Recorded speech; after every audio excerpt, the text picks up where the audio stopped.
Happy 4th of July, everybody.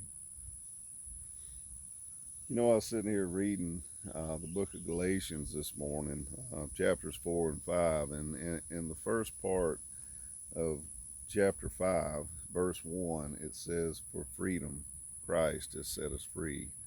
You see, the Apostle Paul, he's speaking to the Galatians, a church that had been planted on one of his missionary journeys. And he's telling them he had gotten reports about them, I guess, submitting again to the law.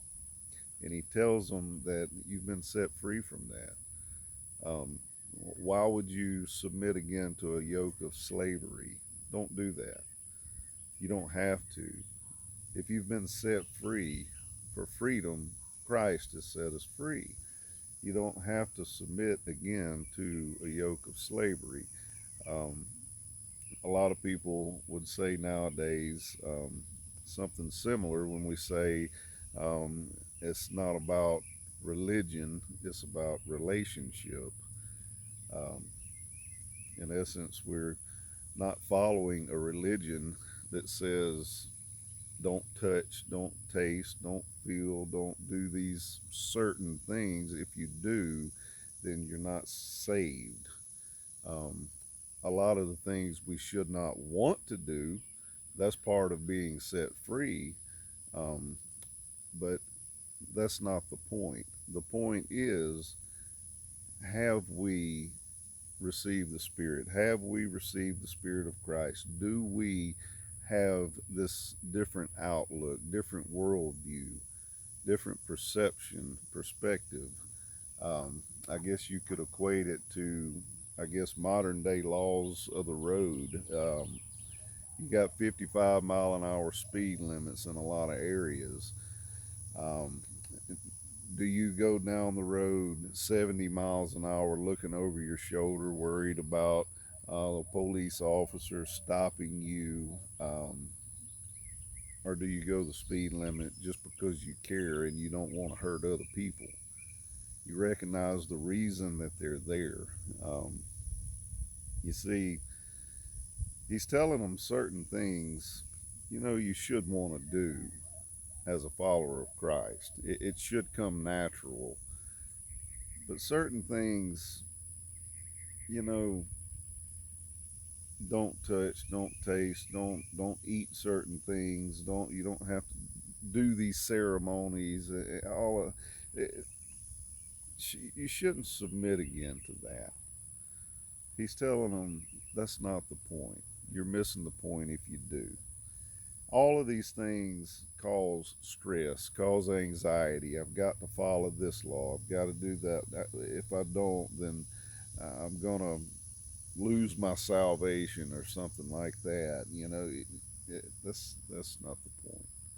You see, this morning I was sitting there praying on the swing. I'd looked up under the swing because I hadn't sat in it in a while, just to make sure there's no spider nest or wasp nest. We've seen black widows around, but I lifted up, looked, there was nothing under there, and I sat down and I prayed about a few things, about a few anxieties and stresses, and I got up and I felt something in my boot, and I mean, it lit me on fire. I started hopping, said a few choice words right after um, praying about anxiety, and snatched my boot off, and there was a guinea wasp nest in a little corner that I didn't look.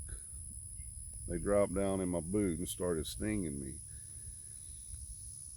I don't believe in signs from God, but I guess to a certain extent I do. But that might have been a sign from God. Um, I didn't look. There was one little crevice that I didn't look, and there it was. You see, sometimes there's certain little crevices in our lives, in our hearts, that we don't look. We fail to look. We don't want to see. Are we in bondage to those things? Have we submitted again to a yoke of slavery?